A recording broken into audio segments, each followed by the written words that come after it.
This is Tim from Your Six Studios. Today in this video I'm going to show you how to turn off and restart your iPad. So I have the 11th generation here. If we swipe down from the top right, we can see there's a power option right here. We can just hit this and it should bring up the power menu. We go ahead and just tap this and hold it down a little bit.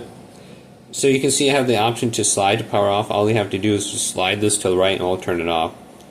So just go up the top right and just hit power a few times here. And you have to hold it down for like 1 second and then let go, okay? So another way that you can do it with this physical button, if you press the power button up here and then the volume up, you press these both down at the same time, we can see the swipe thing, then we got to swipe to the right. Okay, now how to restart it. You want to do this button combination, volume up, volume down, and hold down the power button. And you can see the power buttons, it says slide, but continue to hold it down on the top. And then after about 5 to 10 seconds, this will force restart your iPad. You can let go. Now it should turn back on. Sometimes it doesn't for some reason.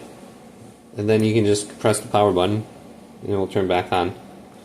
So that's how you turn it off and restart it. Hopefully this video did indeed help you out.